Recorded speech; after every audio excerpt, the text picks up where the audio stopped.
दोस्तों राम राम। और आज का विषय है महाभारत के बारे में कुछ बातें बताऊंगा। श्रेष्ठ कौन था सबसे ज़्यादा कहा जाता है वैसे। जो कृष्ण भगवान का भांजा था वो था अभिमन्यु। अभिमन्यु किसका पुत्र था मैं ये भी बताऊंगा आज। अभिमन्यु था अर्जुन का पुत्र और वो अपनी माँ के एक दिन उसके पिताजी और माताजी करीब 11-12 बजे तक जगे थे, आपस में बातें कर रहे थे। तो द्रौपदी जो थी वो गर्भवती थी और वो अर्जुन बातें बता रहे थे महाभारत के बारे में ही, कुछ बातें ऐसे कहानियाँ। तो 7 दरवाजे की बात थी, कैसे टूटता है इसके बारे में बता रहे थे। बात बताते ना कि सातों की वारी की बात आई तो उसको नींद आ गया, तो सो गई थी उसकी माताजी अभिमन्यु का। तो सोने के बाद सो गए थे। तो कुछ दिन के बाद महाभारत छिड़ गया तो अर्जुन थे नहीं और उनके बिना वो दरवाज़ा टूटता नहीं महाभारत में। तो कृष्ण भगवान को लीला सब पता था, तो कृष्ण भगवान उनकी जान बचाने के लिए कहीं और लेके चले गए दिशा में उनको। और अभिमन्यु उनका पुत्र था 15-16 साल का। तो उसने कहा भीम को, ये चाचा मैं इस दरवाजे को तोड़ दूंगा और लास्ट वाले दरवाजे के बारे में मुझे नहीं मालूम और उसे तो मैं।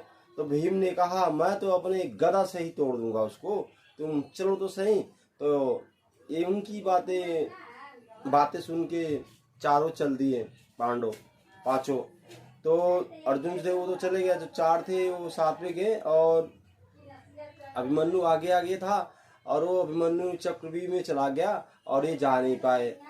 तो अभिमन्यु अपना वीरता दिखाते हुए कर्ण को भी श्रेष्ठ माना जाता था, कर्ण भी को भी हरा दिया अभिमन्यु और सबको मन हरा दिया था। और लास्ट में दुर्योधन के साथ भी युद्ध हुआ, दुर्योधन को भी हरा दिया था, भीष्म पितामह को भी छक्के छुड़ा दिए थे सबके।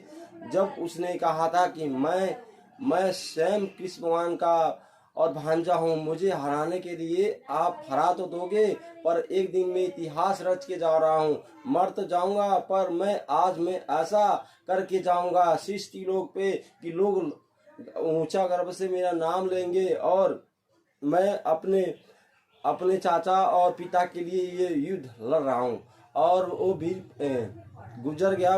उसके लास्ट में कर्ण ने अपने चाकू से वार करके उसको मार दिया। कहता जाओ बेटे, अब आप स्वर्ग में आपके लिए जगह खाली है और मैं श्रेष्ठ हो पाया न अर्जुन हो पाएगा श्रेष्ठ, युद्ध तो बेटा आप जीत गए।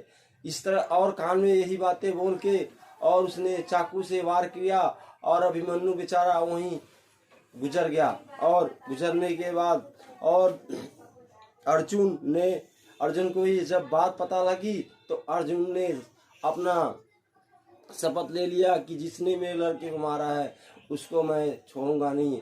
और महाभारत में यही कहानी, मुझे इतना ही पता था और जो बता दी आगे के लिए मैं आगे कहानी बताऊंगा।